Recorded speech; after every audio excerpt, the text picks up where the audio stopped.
ألف لام را تلك آيات الكتاب وقرآن مبين ربما يود الذين كفروا لو كانوا مسلمين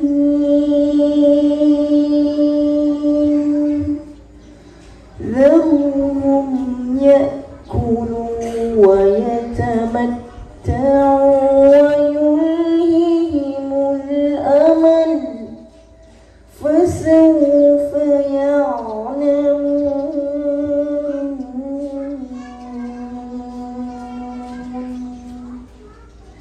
وما أهلكنا من قرية إلا ولها كتاب معلوم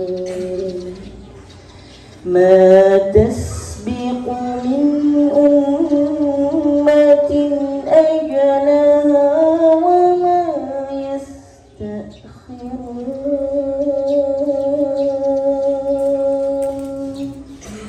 وقالوا يا أيها الذي نزل عليه الذكر إنك لمجنون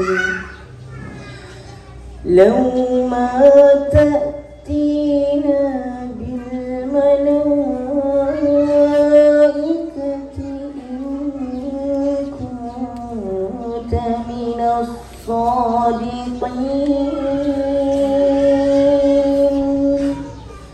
ما ننزل الملائكة إلا بالحق وما كانوا إذا ظالمين إنا نحن نزلنا الذكر وإنا له لحافظون صدق الله العظيم.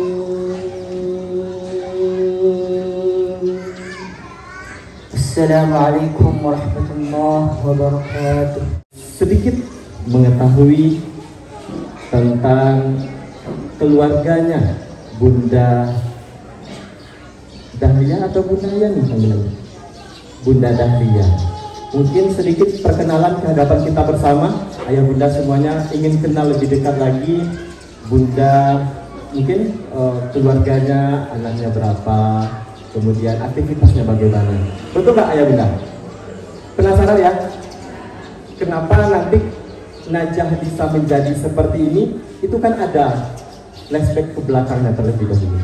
Baik, kami persilakan kepada Bunda Dahlia. Assalamualaikum warahmatullahi wabarakatuh. Alhamdulillah, sebelum saya jawab, saya ingin mengucapkan terima kasih kepada Ustaz Mulia Iman MC yang dengan kecintaan beliau terhadap Al-Quran itu jauh-jauh membawa Najah terbang dari Nusa Tenggara Barat sampai ke 50 kota ini. Masya Allah, itu sesuatu yang menjadi harapan kita bersama. Kita juga memiliki hati yang bersih, yang tulus dan mencintai para ahli Quran. Yang kedua, saya ingin mengucapkan terima kasih juga kepada Bapak Sanren Indra. Terima kasih Bapak atas semua fasilitas yang telah diberikan kepada kami, supportnya juga kepada Rumah Quran Ibadah Rahman. Saya secara pribadi sangat termotivasi sekali dengan Bapak ya, karena yang dikatakan orang ahli Quran itu bukan hanya orang penghafal Al-Quran, tapi siapa saja yang mencintai ahli Quran dan mensupport para penghafal Al-Quran, dia akan memiliki pahala yang sama dan insya Allah akan ditempatkan bersama orang-orang yang mereka cintai. Amin. Kita doakan Bapak Indra Senen supaya Allah berikan kesehatan, kebahagiaan dalam hidup, keberkahan rezeki, dan tercapai apa semua yang dicita-citakan. Amin, amin ya robbal alamin. Najwa lah. Bapaknya Sakila. Udah lupa ya. Baik, tadi itu dari mamanya Najwa. Kita ingin Bapak Sakila mendengarkan juga dari mamanya Henry, mungkin ceritanya gitu, kisahnya sampai Henry hafal Al-Quran 30 juz. Pada mama mungkin kita minta untuk bercerita sedikit tentang kisah Henry ini. Kita maunya tadi seperti itu Ustaz, tapi Ustaz yang menanya gitu. Oke, silakan kepada bundanya dari Bunda Henry, silakan memperkenalkan sedikit ya kepada para bunda di sini. Ayah bundanya kami persilakan.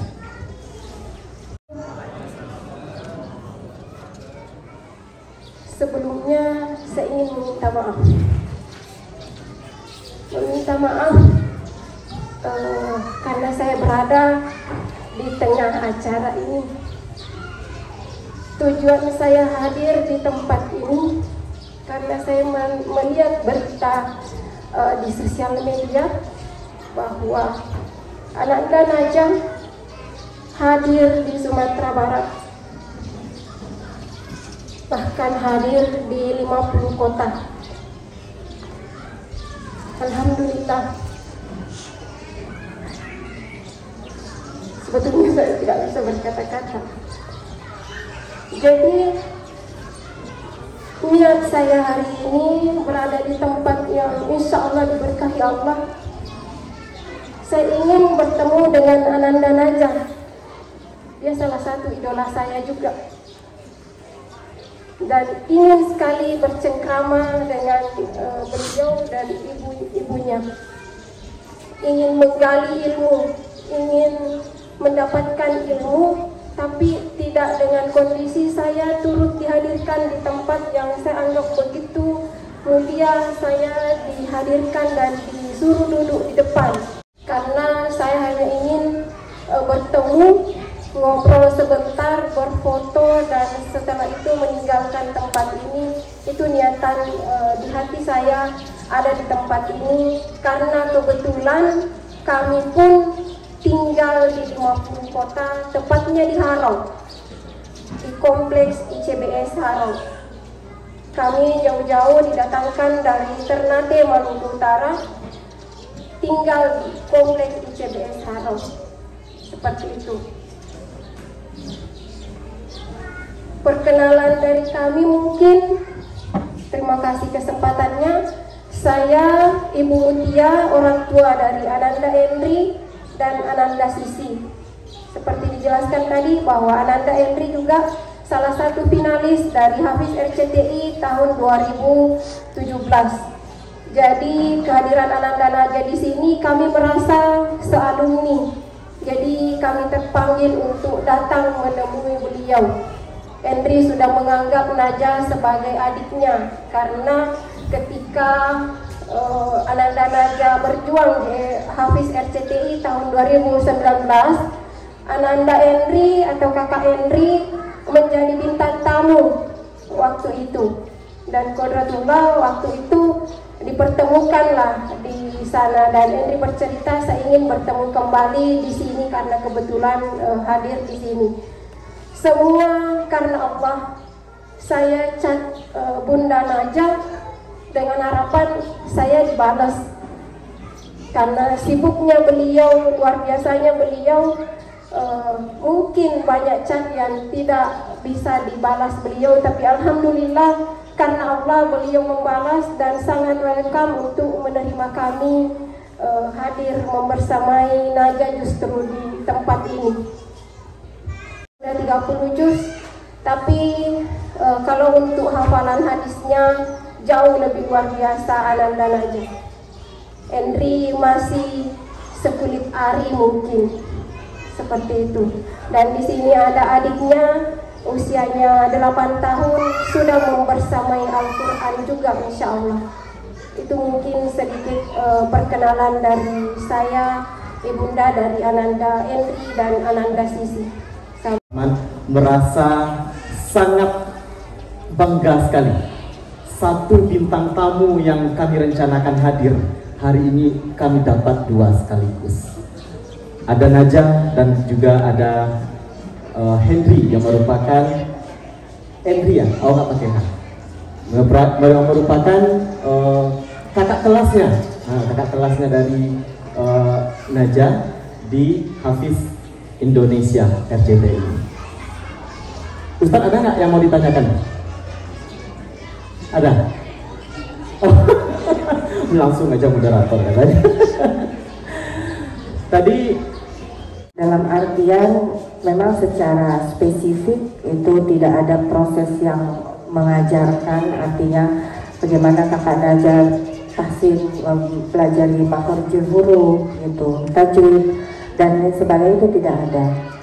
Karena kakak Najah ini Masya Allah ya, kadang-kadang kita mendengar jawabannya agak lucu ya. Sampai sekarang itu kalau ditanya kakak Najah kok menurut saya tuh dia udah lumayan fasih ya, makhorijul hurufnya, tajwidnya itu menurut kacamata saya yang memang masih sedikit sekali ilmu Al-Qur'annya ya. Tapi paling tidak saya merasa sangat bangga gitu dengan kondisi kakak Najah seperti ini, dia bisa membaca Al-Quran dengan fasih ya.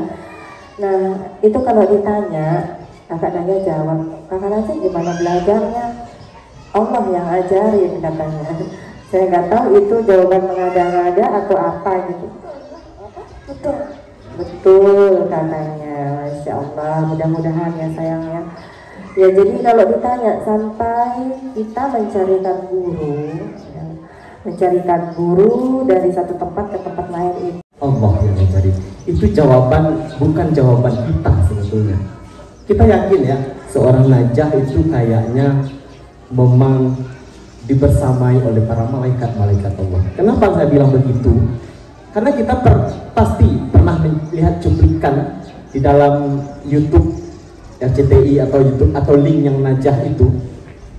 Ketika Najah ditanya oleh para judges atau juri ketika itu, Najah itu seakan-akan memandang ke atas, ke kiri, ke kanan. Seakan-akan ada bahasa kitanya itu ada yang mengatakan, tapi kita tidak tahu ini surat apa, ini halaman berapa, ini ayat berapa, ini apa. Sedetailnya seorang Najah itu mengetahui. Kalau kita sebagai yang istilahnya lebih sempurna dari Najah pun, kita yakin kita belum mampu untuk itu. Tetapi kenapa Najah bisa seperti itu? Jawaban Najah tadilah yang membuat itu. Allah yang memberi. Itu jawaban yang paling teratas, yang tidak ada jawaban seperti di atas itu lagi. Jadi Najah memang anak spesial yang diberikan, yang diturunkan kepada keluarga yang sangat spesial sekali untuk mensyiarkan Al-Quran kepada kita, orang-orang yang spesial. Mudah-mudahan kita bersama Najah. Amin ya rabbal alamin. Al-Quran di hadapan kita bersama. Ya, tapi mungkin Bapak Segilan, ya ada permintaan khusus mungkin. Oh, ada permintaan khusus. Sabar ya Najah ya. Boleh ya Kak Najah? Kak Najah bacakan ayat tentang bercerita. Janganlah kalian berkata kepada orang tua kalian, jadi katakanlah perkataan yang mulia itu. Mungkin bisa Kak Najah bacakan ayatnya.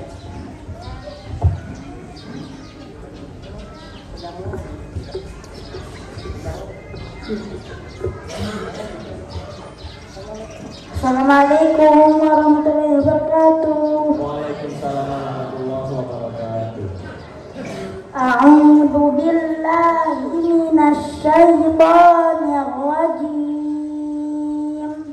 Bismillahirrahmanirrahim. Wa qadha rabbuka alla ta'budu illa iyyahu wa bil walidaini ihsana. Imma yablughanna 'indakal kibara ahaduhuma aw kilahuma fala taqul lahumā uff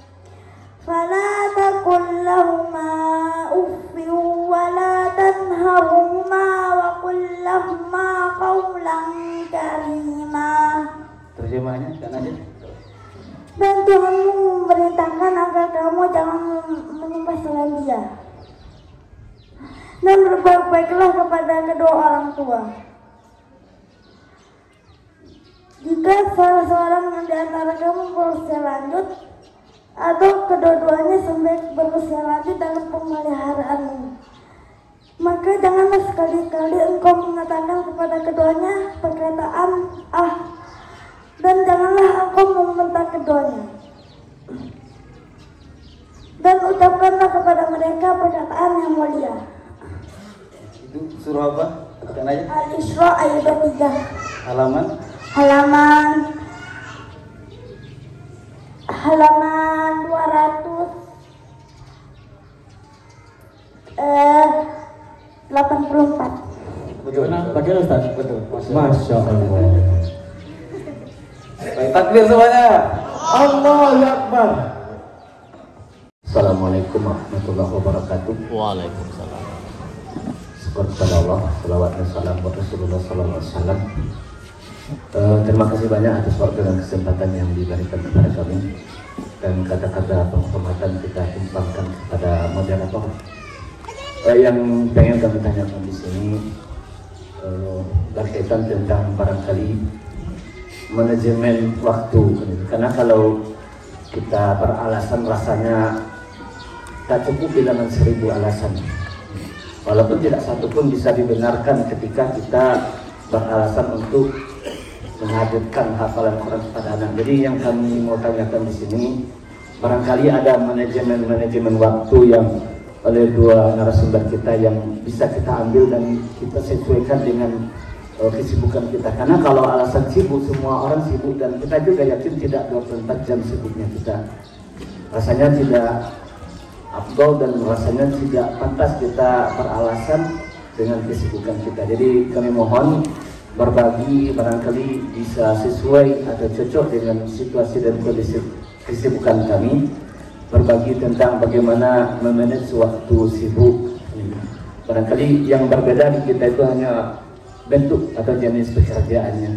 Ini saja barangkali pertanyaan kami, mudah-mudahan jawabannya bisa kita sesuaikan dengan keadaan kita, sehingga kita tidak ada lagi alasan, karena malu kita sesungguhnya kalau kita mengemukakan alasan di hadapan Allah Subhanahu wa Ta'ala. Jawab sesuai dengan apa yang saya praktekkan bersama anak-anak.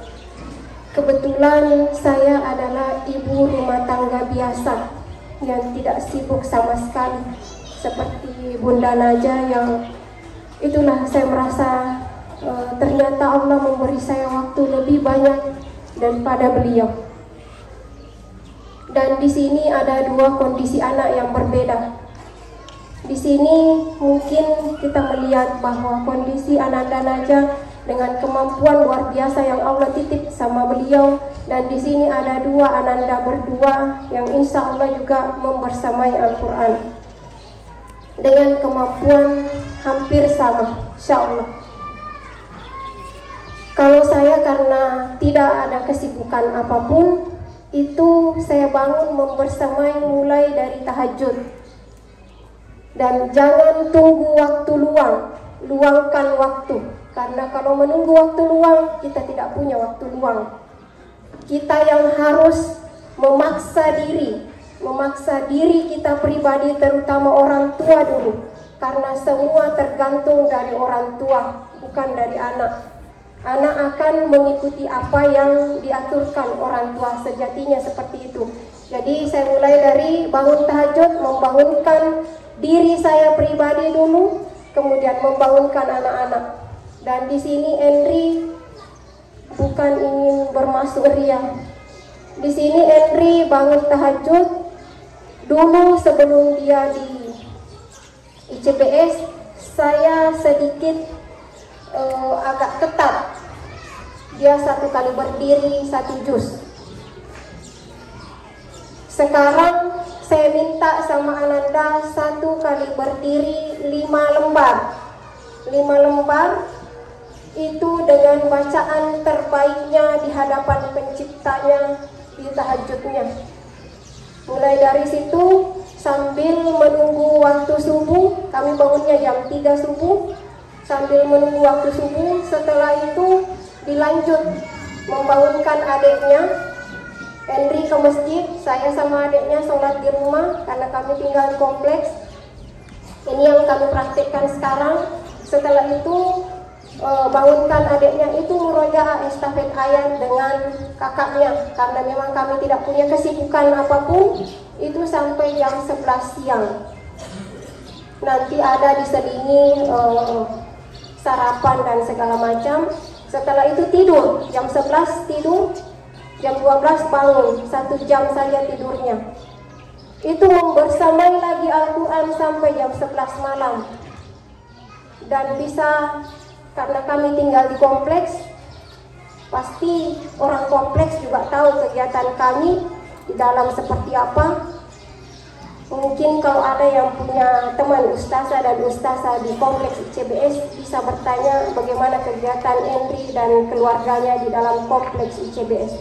Mungkin itu dari saya. Selanjut ke Bunda. Doa saya semoga saya bisa 24 jam bersama anak-anak ya, duduk mengaji bersama. Namun di sini bagaimana manajemen waktu ya, karena saya dibilang cukup sibuk ya, sok-sok sibuk ya. Padahal seandainya pun saya tidak bekerja itu rasanya hidup saya cukup-cukup saja gitu kan. Tapi mau bagaimana ya, artinya sebagai dosen itu juga tugas ya, insya Allah dapat pahala juga. Nah seperti itu yang membuat dari papanya Najah tetap saja supaya tetap bisa belajar, jadi update ilmu terus. Nah seperti itu yang membuat saya tetap bekerja. Nah mengenai manajemen waktu ini yang paling penting untuk kita sebagai ibu rumah tangga. Salah kita di hadapan Allah Subhanahu wa Ta'ala kalau kita utamakan pekerjaan kita sebagai kerja kantoran, terus kita melupakan Al-Quran. Ya, itu bukan kata saya, banyak ustadz yang mengatakan seperti itu. Karena sejatinya kita, ibu rumah tangga itu adalah yang membimbing anak-anak kita.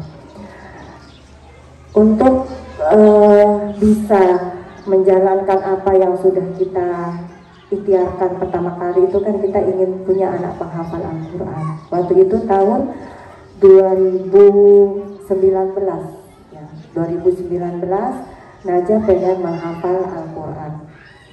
Nah, saya melihat waktu saya ini tidak banyak. Walaupun semua kebutuhan Najah itu tidak pernah saya serahkan kepada asisten di rumah. Saya juga karena kesibukan itu juga saya punya orang untuk membantu saya mengerjakan pekerjaan rumah. Tapi untuk Ananda Najah, mulai dari bangun tidur sampai tidur lagi, saya ngemong dia seperti seorang bayi yang besar. Ya.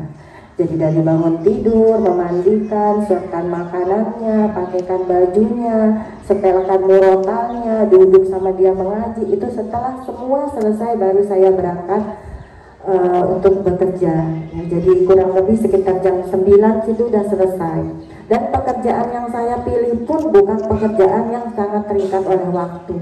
Jadi ketika menikah dulu, suami sudah komitmen. Saya tidak boleh menjadi PNS. Ya, karena PNS ada jam kerjanya. Dari jam 7 sampai jam 2, ada juga sampai jam 4. Nah itu saya tidak boleh. Saya boleh mengajar asalkan mengajarnya di universitas swasta. Jadi itu waktu bisa kita yang atur sendiri. Saya juga boleh usaha kalau itu berhubungan dengan profesi saya. Jadi setelah selesai mengurus Najah, saya berangkat dan saya hanya memiliki waktu luang dan itu saya istiqomahkan. Tidak lama. Dari jam 2 setiap hari sampai kurang lebih jam 5. Jadi berapa jam tuh? 3, 4, 5, 3 jam setiap hari. Bayangkan kalau saya punya waktu seperti bundanya kakak Henry itu, luar biasa ya perjuangan beliau. Nah hanya 3 jam satu hari. Nah di sini kalau ada ayah bunda yang bekerja itu juga bisa mencari waktu luangnya kapan, dan waktu luang itu istiqomahkan. Tetap itu artinya kalau ada kegiatan lain stop dulu. Kita jadikan Al-Quran ini prioritas. Wong kita yang mau anak kita hafal Al-Quran, berkorbanlah sedikit gitu. Waktu kita korbankan gitu. Mungkin kita fisik capek, habis bekerja, terus demam gitu. Ya juga kan itu cita-cita kita. Siapapun yang punya cita-cita kalau duduk manis ya nggak akan tercapai gitu. Jadi mungkin waktu itu sangat berharga. Mungkin ayah bunda sisipkan waktu mungkin 1 jam atau 2 jam setiap hari. Sepulang kantor misalnya, kalau pulangnya habis maghrib, ya sudah habis maghrib sampai habis isya. Jangan sampai absen di waktu itu. Itu yang saya lakukan di Ananda Najah, hanya 3 jam satu hari, dari jam 2 sampai jam 5. Kalau saya berada di luar pekerjaan yang penting itu saya izin, karena Al-Quran itu prioritas. Kita siap ya dengan segala risikonya di kampus, juang menghafal Al-Quran. Untuk siapa? Ya kita juga kan, kita kan yang mau dipasangkan mahkota, iya kan? Iya gitu. Kita yang mau supaya nanti bisa masuk surga sama anaknya. Luangkan waktu. Jangan serahkan anak kita ke rumah tahfiznya saja. Libatkan diri kita, pantaskan diri kita untuk bersaing dengan mereka nanti ketika mereka masuk ke surganya Allah gitu. Jadi ya kita cuma satu butuh waktu, dan itu terserah ayah bunda kapan siapnya gitu kan. Bisa sehabis subuh sebelum bapak ibu bekerja, tapi tetap rutin sehabis subuh. Nah, bisa pulang kerja, bisa juga menjelang tidur, bisa juga. Jadi itu kuncinya ya, cari waktu dan istiqomahkan ketika kita sudah membuat jadwal. Mungkin dari saya itu. Oke, terima kasih banyak kita ucapkan kepada para bunda yang telah memberikan jawaban terbaiknya. Yang bisa kita ambil dari jawaban Bunda Endri tadi, kalimatnya singkat tapi begitu padat. Jangan tunggu waktu luang, tetapi luangkan waktu. Kemudian Ananda dari Bunda Najah bilang madrasah pertama itu adalah keluarga. Jangan diserahkan kepada guru ngajinya. Memang anak adalah tanggung jawab kita. Itu adalah untuk pertanyaan pertama kepada ngerti nggak bunda? Bahasa Mila ngerti nggak? sedikit. Silakan para bunda, para umi, yang paling ujung, mohon bantuannya Ustaz.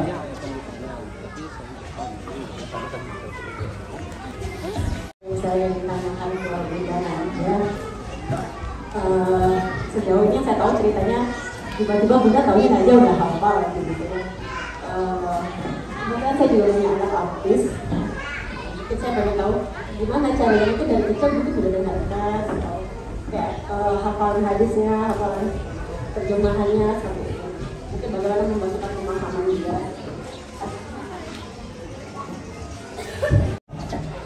Jadi Najah ini memang karena kondisi spesialnya dari awal, dan itu kami tidak mengetahui sejak dalam kandungannya. Dulu ini qadarullah, ya, qadarullah artinya saya melakukan kebiasaan ketika saya mengandung itu di luar kebiasaan saya. Ya. Jadi keluarga kami ini bukan keluarga yang dari pondok pesantren, ya. Jadi saya di keluarga saya juga itu kalau mengaji itu hanya malam Jumat, dan mengajinya tuh hanya surat Yasin. Jadi saya kalau disuruh baca surah Yasin itu lancar, bagus. Tapi kalau disuruh surah yang lain, gitu kan. Itu yang terjadi ketika sebelum saya menikah. Tapi ketika sudah menikah, ketika hamil, itu seperti qadarullah mengalir. Saya kok senang mendengar lantunan anak suci Al-Quran yang sebelumnya waktu saya masih belum menikah, saya mungkin jarang sekali mendengar murotal seperti itu. Nah, kemudian qadarullahnya lagi Najah lahir prematur. Kenapa kok qadarullah Najah lahir prematur itu senang bundanya? Iya, karena dengan begitu seolah-olah Allah itu memberikan saya peringatan bahwa anakku ini lahir belum waktunya. Jadi waktu itu saya berpikir dia harus memiliki lingkungan yang paling tidak mirip dengan ketika dia di dalam kandungan. Apa itu? Ya Al-Quran. Karena di dalam kandungan kan saya sering mendengarkan Al-Quran. Jadi itu berlanjut bunda. Berlanjut dan setelah lahir berlanjut mendengarkan terus Al-Quran. Dan qadarullahnya lagi, kakak Najah itu kalau tidak mendengar Al-Quran dia menangis. Menangis tidak tenang. Jadi kita berpikir, ini kenapa nangis? Coba-coba setel murotal. Nah, setel murotal dia diem. Jadi senang kita, ini senjata nih. Kalau nangis setelkan aja murotal. Nah, kakak Najah ini dari kecil tidak suka keramaian, tidak suka ke pasar, tidak suka ke mall, tidak suka kemana-mana. Dia akan nggak fokus, dia mencari, seperti mencari sesuatu. Nah kalau kita dengarkan murotal dia diam. Nah dari gitu ceritanya. Karena dari permintaan Ananda Najah sendiri, walaupun nanti itu belum bisa berucap kan, belum bisa bilang mama setel murotal, belum bisa. Tapi kita lihat kalau dia sudah terlihat gelisah gitu ya, tidak tenang, dia mau kayak suntuk gitu, kita setelkan murotal, dia akan ceria kembali. Sampai begitu seterusnya, terapi pun seperti itu. Hari-hari kami mendengarkan ayat suci Al-Quran. Dan saat itu yang tidak terpikir adalah Al-Quran yang kita perdengarkan sejak dalam kandungan itu bisa terekam ternyata di memori anak-anak, walaupun tidak kita niatkan untuk dihafal. Nah itu keajaiban Al-Quran. Kan kalau sekarang karena sudah tahu ceritanya banyak, kalau punya anak penghafal Al-Quran mulainya dari dalam kandungan. Nanti kita perdengarkan, nanti anak kita cepat hafal. Itu kan sudah ada niat dari awal. Tapi kadang-kadang dahulu itu kami hanya menjadikan Al-Quran ini sebagai sifat untuk obat ketenangan jiwa. Karena saya ini lemah kandungannya, sering flat, gitu kan? Nah seperti itu. Jadi ketika kakak Najah sudah terbiasa mendengar Al-Quran dan ada seorang anak cerebral palsy, waktu itu dari Bandung namanya Mas Fajar, dia yang menginspirasi Najah.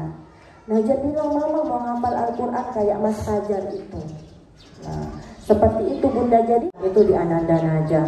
Dengan begitu cepatnya dia mengaturkan ayat suci Al-Quran, mungkin ya ketika diperdengarkan dulu, itu kan kalau anak bayi itu yang paling aktif pertama kali itu ada pendengarannya ya. Apa yang masuk di pendengaran itu akan membuat sel saraf otaknya berkembang pesat.